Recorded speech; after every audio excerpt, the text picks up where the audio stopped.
अयोध्या कांड आगे की कहानी। राम माता के सामने सीता जी से कुछ कहते हुए सकुचाते हैं, लेकिन मन में यह सोचकर कि यह समय ही ऐसा है, वे कहने लगे, हे राजकुमारी, तुम मेरी सीख सुनो। अपने हृदय में तुम कुछ और ना सोच लेना। यदि तुम अपना और मेरा भला चाहते हो तो हमारा कहना मानकर यहीं घर पर ही रहो। मेरी आज्ञा से तुम माता कौशल्या जी की सेवा करो। इसमें सब प्रकार से है भाभिनी, इस राजमहल की भलाई है। इस समय इससे बढ़कर और कोई अन्य धर्म नहीं है।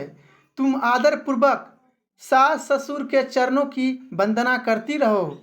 जब माता मेरे पीछे से मुझे याद करे और उनकी भोली बुद्धि मेरे प्रेम में व्याकुल हो उठे, तब तब हे सुंदरी, तुम उनको अनेक पुरानी गाथाएं कोमल वाणी से कहकर समझाना।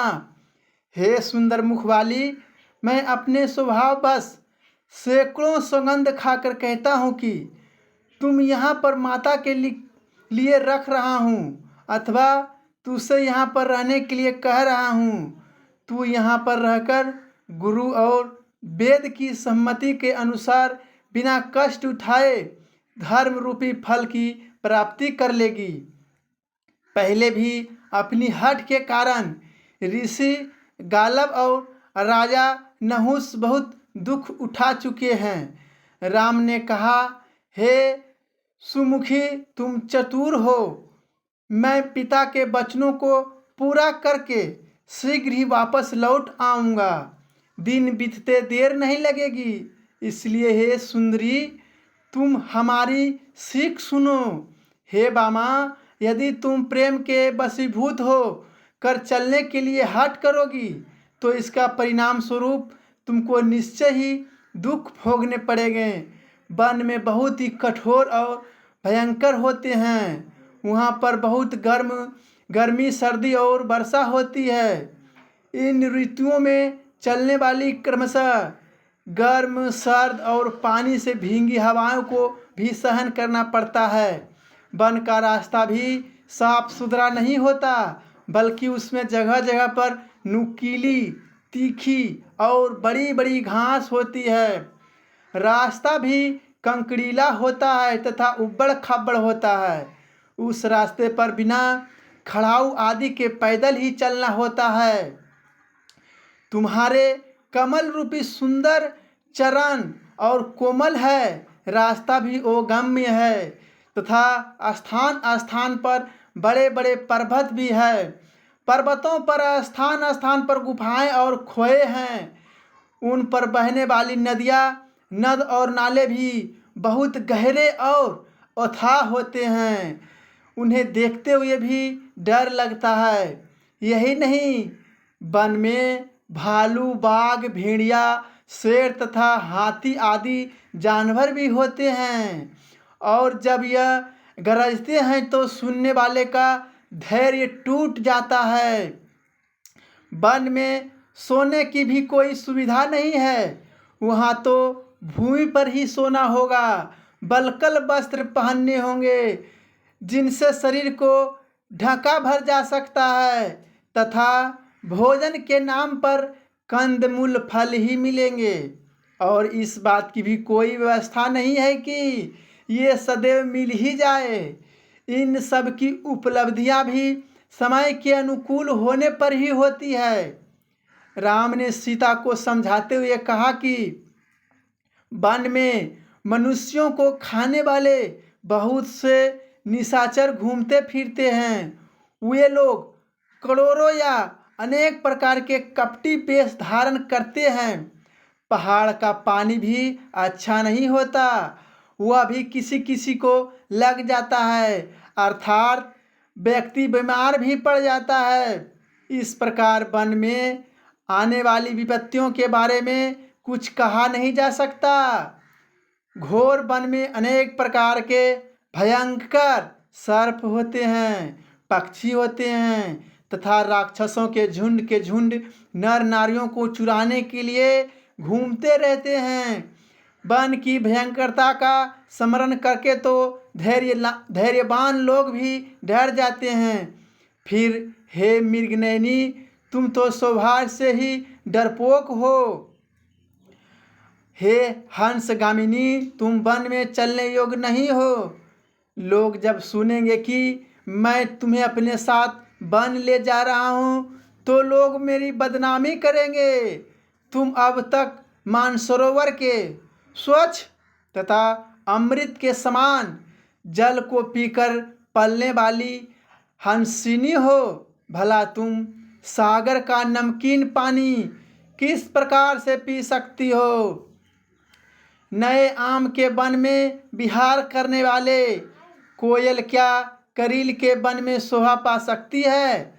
हृदय में तुम उक्त सभी बातों को विचार कर लो और घर पर ही रहो।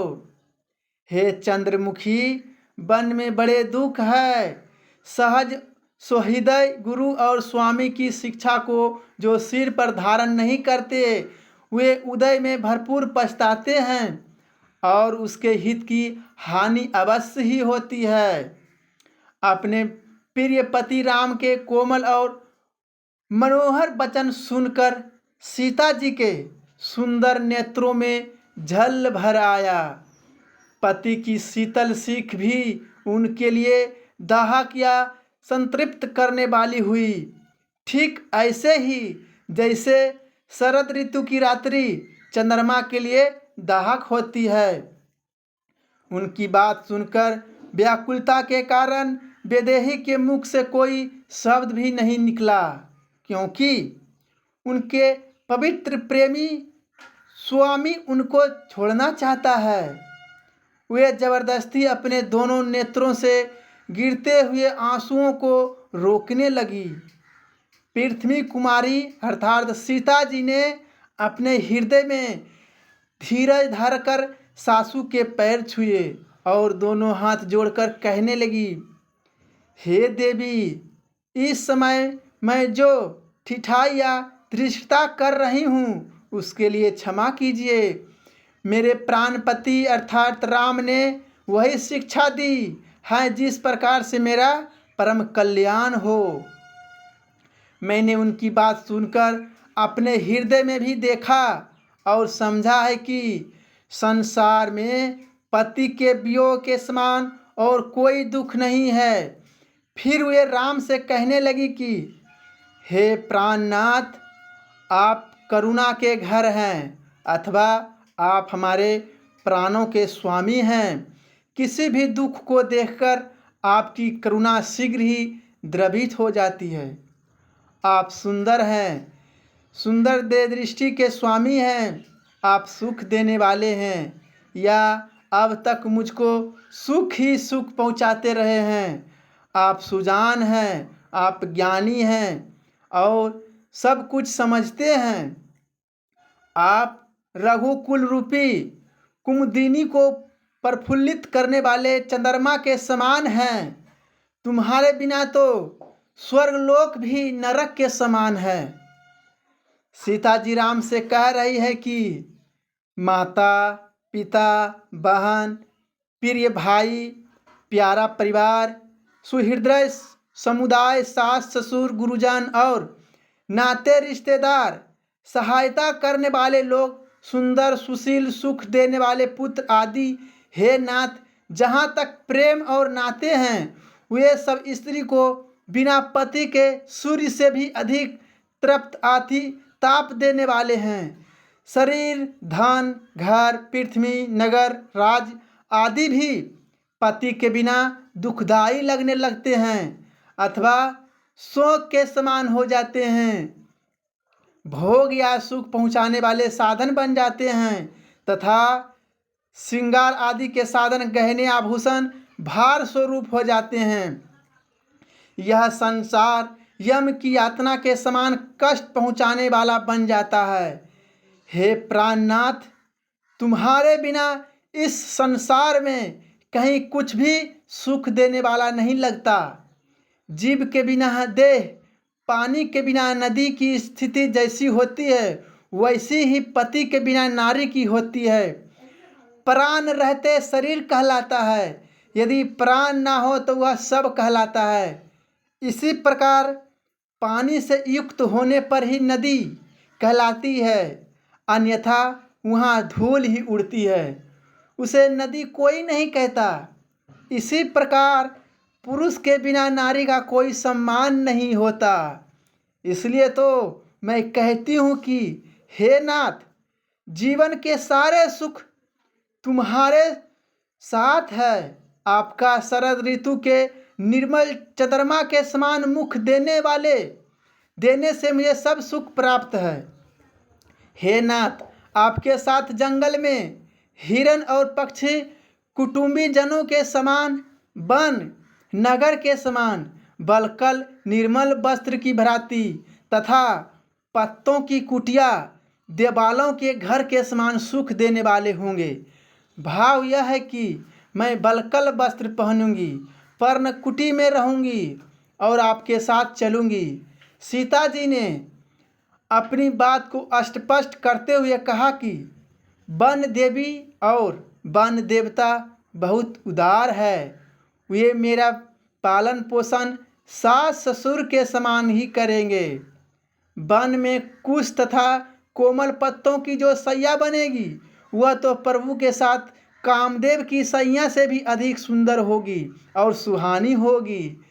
कंदमूल तथा विभिन्न फलों का भोजन अमृत के समान होगा और वहाँ के पहाड़ तो अवध के सैकड़ों राजमहलों से भी अधिक सुखदायी होंगे। प्रतिक्षण प्रभु के चरणन कमलों को देखकर मैं दिन भर ऐसी प्रसन्न रहूंगी जैसे दिन में चकवी हर्षित होती है। हे नाथ, आपने वन के बहुत से दुख कहे हैं, वहाँ पर प्राप्त होने वाले अनेक प्रकार के भय, दुख तथा कलेशों या पीड़ाओं की बात भी कही। हे कृपा निधान, ये सभी प्रकार के दुख और भय मिलकर भी आपके वियोग से प्राप्त दुख के समान नहीं है अथवा उसके समान तुच्छ मात्र है। हे ज्ञानियों में सर्वश्रेष्ठ, यह बात मन में विचार कर आप मुझे अपने साथ ले चलिए और यहाँ पर मत छोड़ जाइए। हे नाथ, मैं आपसे और क्या विनती करूं? आप स्वयं ही करुणामय हैं, अर्थात किसी को देखकर आपका मन स्वयं ही करुणा से भर जाता है तथा आप हृदय की सभी बातों को जानने वाले हैं, अर्थात आपसे हृदयगत को भी कोई बात छिपी नहीं है। आप दीनबंधु हैं, अर्थात मैं दीन हूँ और आप दीन जानकर मुझ पर दया कीजिए। आप तन के नहीं मन के भी सुंदर हैं। आप मुझे सुख देने वाले हैं, अर्थात मुझे दुख नहीं दीजिए। आप शील और प्रेम के निधान हैं, अर्थात इस समय आप मेरे मान और प्रेम की रक्षा कीजिए तथा अपना शील और स्नेह को मत छोड़िए। एक बात स्पष्ट कर दूं कि यदि आपने मुझे 14 बरस की अवधि के लिए अवध में ही रखा तो मैं अपने प्राण नहीं रख पाऊंगी। सीता जी अपनी स्थिति स्पष्ट करती हुई कह रही है कि मुझे आपके साथ वन में चलते हुए जरा भी परिश्रम या थकावट नहीं होगी, क्योंकि वहाँ मैं क्षण क्षण में आपके चरण रूपी कमल देखती रहूँगी। हे प्रिय, मैं वहाँ पर हर प्रकार से सेवा करूँगी और मार्ग में चलने से उत्पन्न होने वाली सारी थकावट दूर करूँगी।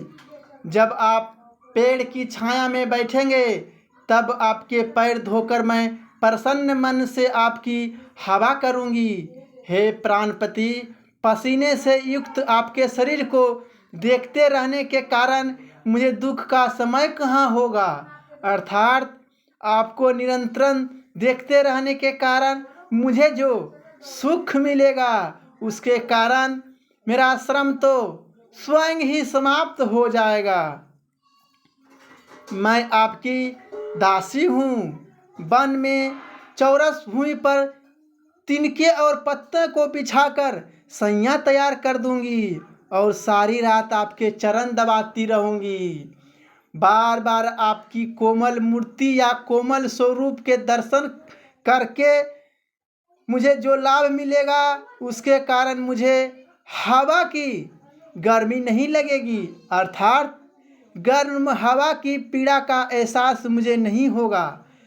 हे प्रभु, वन में आपके साथ रहूंगी, ऐसे में मुझे कौन देखने वाला है? सिंह की स्त्री की और कहीं खरगोश या सियार भी देख सकते हैं। हे नाथ, मैं कोमलांगी हूँ और आप बन जाने के योग्य हैं। आपका तपस्या करना उचित है और मुझे राजमहल के सुख भोगना है। प्रभु, आपके कठोर वचन सुनकर भी यदि यह हृदय नहीं फटा तो आपके वियोग का कठिन दुख भी यह नीच प्राण सह लेंगे। राम से बात करने के बाद सीता जी बहुत अधिक व्याकुल हो गई और वे वन वियोग को संभाल नहीं सकी।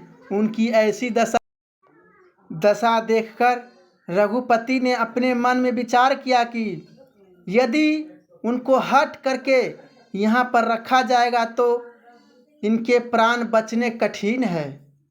तब सूर्यवंश के स्वामी अर्थात राम ने कहा, तुम अपना सोच छोड़ो और वन में हमारे साथ चलो। इस प्रकार उन्होंने अपनी प्यारी पत्नी को प्रिय वचन कहकर समझाया।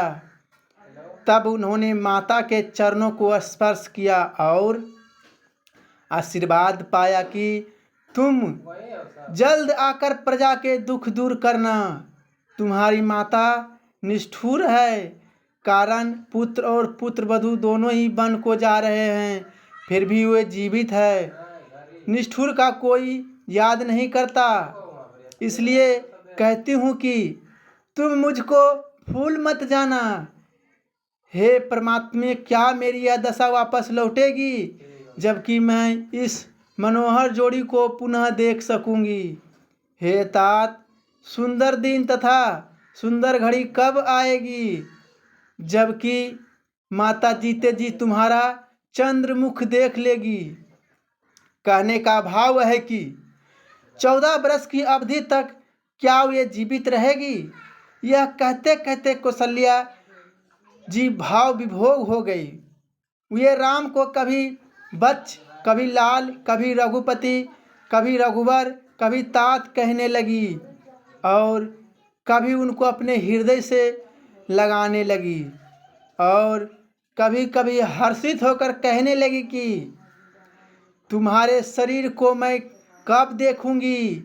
राम को आशीर्वाद देते देते माता उनके प्रेम में और अधिक भावुक दुखी हो गई, अर्थात उनका धैर्य जाता रहा। उनके मुख से वचन नहीं निकल रहे थे और ये अत्यंत व्याकुल हो गई।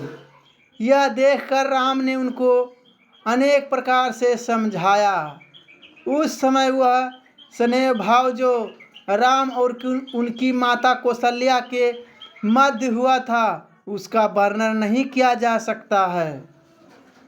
उनके बाद सीता जी ने अपनी सास के चरणों को स्पर्श किया और कहा, हे माता सुनिए, मैं अत्यंत ही अभागिनी हूँ। आपके इन चरणों के पास रहकर जब सेवा करने का समय आया तो ईश्वर ने मुझको वनवास दे दिया और इस प्रकार सास की भरपूर सेवा करने की मेरी अभिलाषा को पूरा नहीं किया। अब आप अपना क्षोभ छोड़िए, पर हमारे ऊपर से अपना प्रेम और कृपा मत हटाइए। यह काम बड़ा कठिन है, पर इसमें मेरा कुछ भी दोष नहीं है। सीता जी के ऐसे वचनों को सुनकर उनकी सास और भी अधिक व्याकुल हो गई। उनकी उस अवस्था का किस प्रकार वर्णन करूं? उन्होंने अपनी पुत्रवधू सीता जी को बार बार अपने हृदय से लगाने लगा फिर धैर्य धारण कर उन्होंने सीता जी को सीख दी और उन्हें आशीर्वाद भी दिया। तुम्हारा सुहाग तब तक अचर रहे जब तक गंगा और यमुना की धारा बहती रहे। इस प्रकार सास कौशल्या माता ने सीता जी को अनेक प्रकार से सीख दी और आशीर्वाद दिया। तब सीता जी गदगद हो गई और बड़े प्रेम से बार बार अपनी सास की चरण रूपी कमलों में सिर झुकाने लगी। वो लक्ष्मण जी ने जब राम का वन गमन का समाचार सुना तो वे अति व्याकुल हो गए और उनका मुख उदास हो गया। उसी अवस्था में दौड़ते हुए आए। उनका शरीर थर थर काँप रहा था। उनके शरीर के रोंगटे खड़े हो गए थे तथा उनके नेत्रों में आंसू भरे हुए थे। उन्होंने राम से बिछुड़ जाने के भय से अधीर होकर प्रेम पूर्वक उनके पैर पकड़ लिए। वे प्रेम की अधीरता के कारण राम से कुछ कह नहीं पा रहे हैं, इसलिए उन्हें खड़े खड़े देखते रहे। वे ऐसे प्रतीत हो रहे थे मानो जल से निकाले जाने पर मछली दिन दुखी हो रही हो। वे अपने हृदय में सोचते हैं कि हे विधाता, अब क्या होने वाला है? क्या हमारे सारे दुख और पुण्य समाप्त हो गए हैं? मेरे लिए रघुनाथ जी क्या कहते हैं? मुझे घर पर रखेंगे या अपने साथ वन ले जाएंगे? राम को देखकर लक्ष्मण जी ने भाई को हाथ जोड़े अर्थात हाथ जोड़कर उनको नमस्कार किया। उन्होंने भाई को शरीर, घर और सबसे संबंध तोड़ते देखा। तब ये नीति में निपुण, शील, स्नेह, सरल और सुख के सागर राम से कहने लगे, हे भाई, तू मेरे प्रेम में अधीर मत हो। अपने हृदय में यह बात समझ लो, इसका परिणाम भी अच्छा ही होगा। जो लोग माता पिता, गुरु एवं स्वामी का आज्ञा स्वाभाविक रूप से सिर पर धारण करते हैं, उन्हीं लोगों ने वास्तव में जन्म लेने का फल पाया है। इस तरह का ऑडियो और वीडियो और आगे का कहानी सुनने के लिए हमारे चैनल को सब्सक्राइब करें। अभी के अभी सब्सक्राइब करें और कहानी सुनने के लिए। जय श्री राम। राधे राधे।